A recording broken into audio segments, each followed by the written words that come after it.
Hey, buckle up for this epic 20-minute tale of courage, love, and unbreakable bonds that'll grip your heart from the first word to the last. Don't miss a second. Imagine a sun-soaked afternoon in a lively neighborhood park, where the air hums with the chatter of families, the squeak of swings, and the distant bark of a playful dog.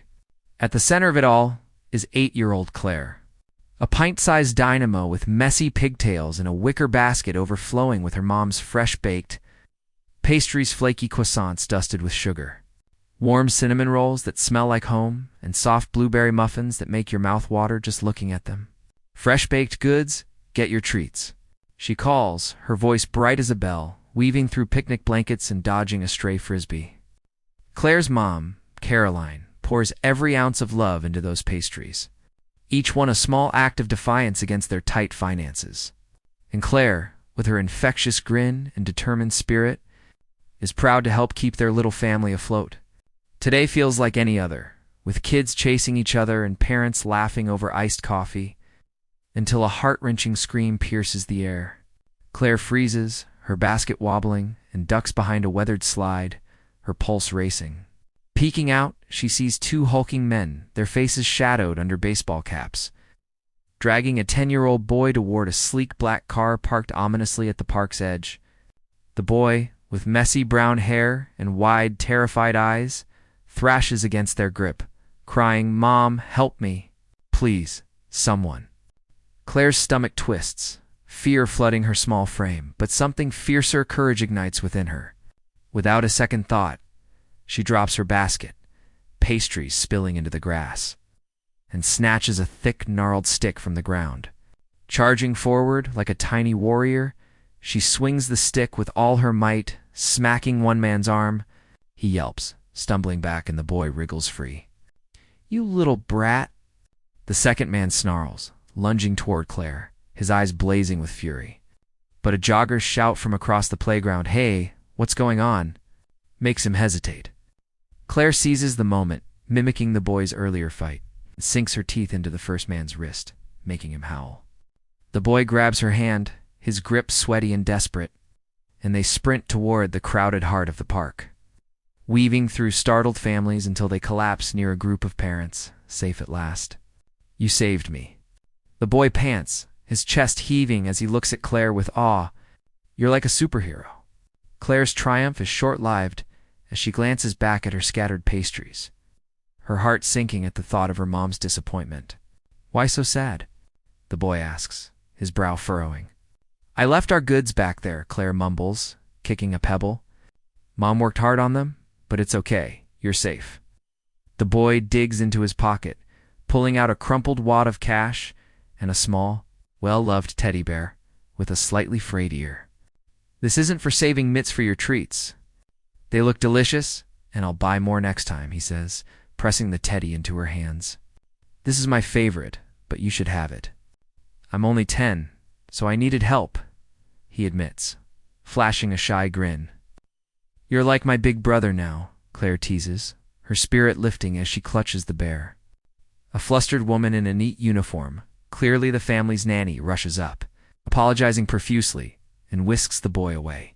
Claire waves, the teddy warm in her hands, never catching his name, but the memory of her bravery burns bright. Fast forward 10 years, and 18-year-old Claire is no longer the carefree girl of the park. Now a high school senior, she's a determined young woman with tired eyes and a heart heavy with worry. Caroline's health has been fading, her coughs echoing through their small apartment, and the money from selling pastries barely covers the rent, let alone college dreams. Claire's bedroom is plastered with nursing school brochures, a testament to her desire to help others, but the path feels impossibly out of reach. When Aunt Nina, a family friend who works as a housekeeper for a wealthy family across the city, offers Claire a job in New York, she leaps at the chance, even if it means pausing her studies. "It's just for a year, Mom," Claire promises, hugging Caroline tightly, though the thought of leaving her aches. The city is a whirlwind of noise and lights, its towering skyscrapers and honking cabs, overwhelming as Claire navigates to the address Nina gave her.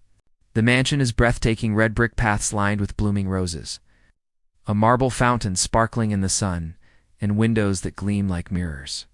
Claire rings the doorbell, her palms sweaty, and is greeted by Ashton, now 21. A lean young man with sharp cheekbones, soft dark hair, and a scowl that could curdle milk. "Don't waste my time," he snaps, barely glancing at her as she stammers, "I'm Claire, Aunt Nina's replacement." Their first days are a clash of fire and ice. Claire's relentless optimism.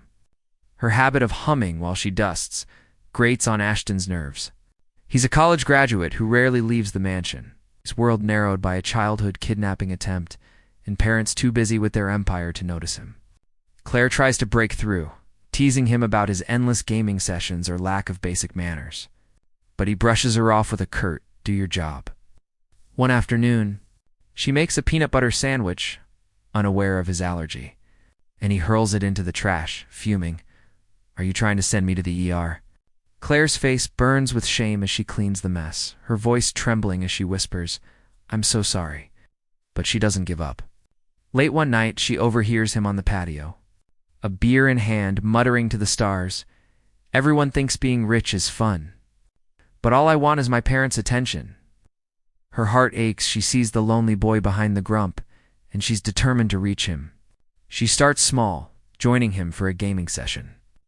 Her quick learning, earning a rare nice game, made as he munches her carefully made peanut-free sandwich with chocolate hazelnut spread. Their banter grows easier, Claire's warmth chipping away at Ashton's walls. One afternoon, while dusting his room, she spots a familiar teddy bear on a shelf, its frayed ear unmistakable. "You're the boy from the park." She gasps, her voice trembling with disbelief. Ashton's eyes widen, a smile breaking through his usual frown. "You're the pastry girl who saved me," he whispers, and they laugh through tears, piecing together their shared past. "Small world," Claire says, clutching the teddy, her heart racing. "Who knew I'd end up working for my big brother?" This revelation shifts everything. Ashton starts seeking her out, asking her to eat with him, his sharpness softening into curiosity. He shares snippets of his life, how the kidnapping attempt left him wary, how his parents' absence carved a hole he's never filled. Claire listens, her own stories spilling out: her dad's death in junior high, her mom's sacrifices, her dream to become a nurse. But life takes a devastating turn when Claire collapses in the garden. Her shirt soaked from watering plants, her body suddenly limp. Ashton scoops her up, his heart pounding, and rushes her to the hospital, where doctors deliver a gut punch diagnosis: leukemia. Sitting by her bedside, 4 lines snaking around her pale arm, he whispers, "Fight, Claire. Your mom needs you. I need you."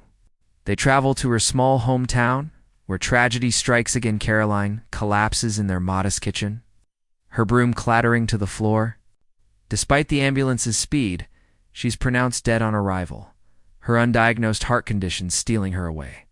Claire, shattered, finds a glass jar stuffed with cash in her mom's room. Labeled "For your college, love, Mom," alongside a neatly bagged dress Caroline hoped to wear for Claire's future. Ashton holds her as she sobs, promising, "I'm here." "Claire, I won't leave." As Claire battles leukemia, Ashton's parents, Lily and Luke, embrace her as their own, funding her treatment and nursing school. Their bond deepens into love, and Claire, now cancer-free after grueling months of chemotherapy, graduates with Ashton walking her across the stage, her smile radiant as she says, "You woke me up." Years later, they welcome their daughter, Adira, a name meaning strength, courage, and hope. One night as they lie in bed, Adira asleep in the next room, Claire worries about her future. "What if she's alone when we're gone?" she whispers, her voice soft with fear. Ashton, her anchor, teases, "Let's give her a sibling to keep her company," pulling her close with a grin. Their journey from a park rescue to a love that conquers loss and illness is a testament to resilience. Proof that even the smallest acts can change everything.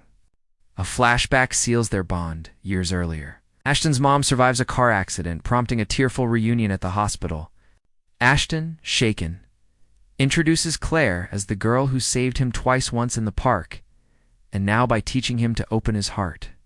"You're the pastry girl?" Lily gasps, hugging her tightly. "Thank you for saving our son." From that day, they treat Claire like family, supporting her through treatment, cheering at her graduation. and welcoming her into every holiday and milestone. Now, with Adira's soft snores filling the quiet mansion, Claire and Ashton cherish their hard-won joy. They've built a life of love and purpose. Claire is a nurse saving lives, Ashton is a CEO who's learned to prioritize family. The teddy bear sits on a shelf in Adira's room, a reminder of the day a brave 8-year-old changed their world. Their story, woven with courage, loss, and love, shows that no matter how dark the path, kindness and resilience can light the way. Loved this tale of hope and family. Hit that subscribe button for more stories that inspire.